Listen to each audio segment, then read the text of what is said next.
네, 여러분 안녕하세요. 수정쌤입니다. 오늘은 작년에 실시됐던 수능 수학 문제를 제가 풀어보고 어떤 것들이 출제됐고 출제 경향은 뭐고 올해 수험생들은 어떻게 수능 수학 준비를 해야 될지에 대해서 생각나는 대로 조언 몇 가지를 드릴까 합니다. 사실 제가 수능 수학 문제를 수능 날도 급하게 풀어보긴 했고 그 이후로는 계속 바쁜 일정이 많아서 계속 차일피일 미루고 있다가 어제 다시 한번 제대로 깔끔하게 풀어보면서 올해 학생들 이렇게 가르쳐야 되겠구나 라는 한번 스스로의 다짐을 다지는 계기가 되기도 했고, 또 여러분들도 올해 고3이 되거나 재수를 시작한 학생들이라면 수능 기출문제를 한번 딱 시간 정해놓고 풀어보면 이렇게 출제되는구나, 혹은 작년에 고3이었던 학생들은 이렇게 출제가 됐는데 내가 못 풀었구나 또는 잘 풀었구나를 한번 반추해 볼 수 있는 시간이 될 것 같아요.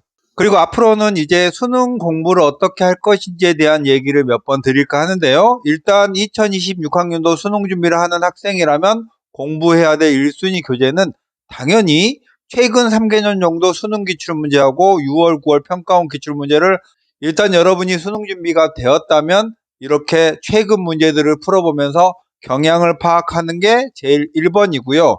두 번째는 올해 EBS의 연계교재를 풀면서 아이디어의 씨앗이 되는 그런 개념들을 공부해야 되겠고, 그리고 나서 시간이 좀 더 남는다면 최근 10개년 정도의 평가원 기출문제를 풀어보면 수능 수학에 대한 아이디어들을 무궁무진하게 얻을 수 있습니다. 그러면 작년 수능 기출문제가 어떻게 출제됐는지에 대해서 제가 요약을 해봤는데요. 어떤 단원에서 출제가 됐고 키워드는 뭔지 주관적인 난도도 한번 따져봤는데, 일단 1번부터 11번 정도까지는 모든 개념서나 문제집에서 낼 수 있는 평이한 문제들이 출제가 됐습니다. 이런 내용들은 당연히 틀리지 말아야 될 내용들이겠고, 수학 공통문항에서는 나름 어려웠던 문제가 14번, 15번, 20번, 22번 문제가 나름대로 다른 문제들보다는 조금 더 어려웠던 문제 같고요. 재작년부터 수능 출제가 되는 그런 유형들이 다 파괴되고 새롭게 그런 유형들이 형성되면서 지금 한 2년차 정도의 새로운 형태의 수능 문제가 출제가 되고 있고요. 이렇게 유형이 바뀌었다고 해서 과거의 수능 기출문제가 이젠 적용이 되지 않느냐? 그건 아닙니다. 제가 문제를 풀면서 느끼는 점들은 평가원 문제는 평가원을 공부해야만 얻을 수 있는 그런 교훈들이 있구나.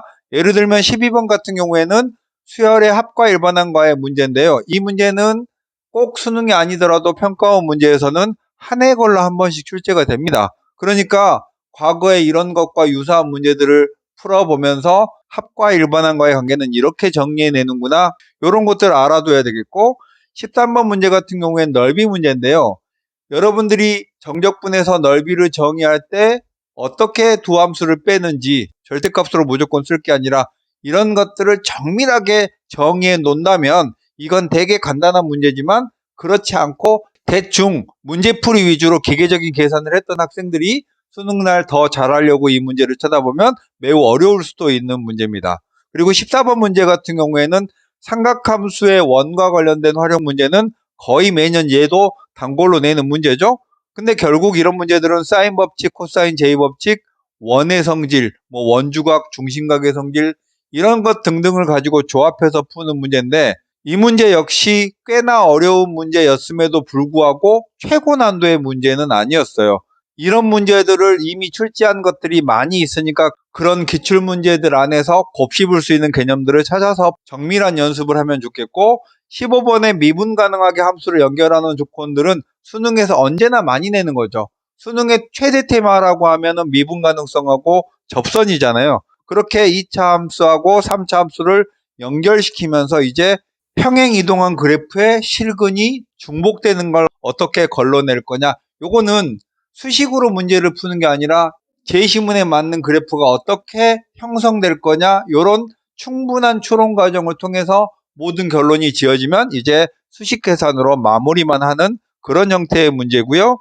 16번부터 19번까지도 간단한 계산형 문제들로 채워져 있고, 이제 수학 원투의 마지막 어려운 문제인 20, 21, 22번 문제가 있는데, 올해 문제들의 특징을 보면 어렵지 않은 개념들이 병렬로 여러 개가 연결되어 있습니다. 그러니까 한 문제 안에서 수능 수학에서 필요한 개념들을 여러 개를 병렬로 연결했기 때문에 수능 수학의 개념들을 고르게 잘 알아야만 되겠구나 라는 생각이 들고, 또한 두세 문제 정도는 고1의 내용들도 상당히 심화까지 알아야 되는 그런 문제들이 출제가 됐다는 사실이에요. 그러니까 수능은 일부 대학을 빼고 내신을 반영하지 않죠. 그런데 이 문제 속에서 이미 고1 때 너 공부 열심히 했니?를 물어보고 있다는 거죠.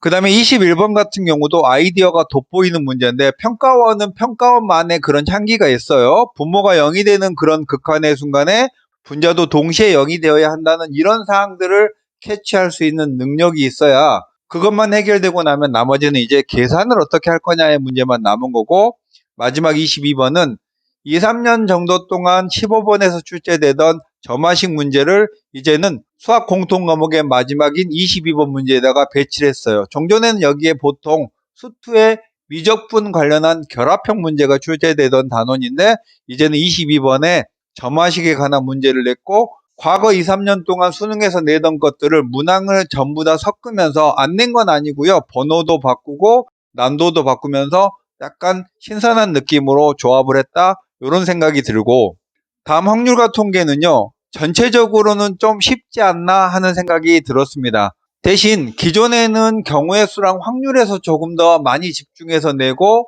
또 주어진 상황들을 해석해내야 되는 그런 것들이 많이 냈다면, 이번에는 통계까지 전체적으로 많이 확장을 해서 통계도 이번에는 세 문제나 출제를 했고, 통계 끝단원까지도 출제를 했습니다. 이 통계 끝은 여러분들이 매우 개념적으로 어려워하는 부분이죠. 그래서 기계적으로 막 문제를 풀기 때문에 조건이나 숫자가 바뀌거나 하면은 무슨 숫자를 어디다 넣어야 될지 모르는 그런 상황들이 많아요. 그러니까 확률과 통계는 한 번 정도는 힘들더라도 끝단원까지 정확하게 이해를 해놓고 계속 반복해서 그 이해의 수준을 유지하면 잘 풀 수 있지 않을까라는 생각이 들고, 28번, 29번, 30번 정도는 보통 경우의 수든 확률이든 통계든 어느 단원에서 출제하든 제시문의 상황을 해석하는 능력이 더 중요합니다. 그리고 꼼꼼하게 계산 틀리지 않고 따져내는 이런 연습을 많이 하면 확통의 강자가 되지 않을까 하는 생각이 들고요.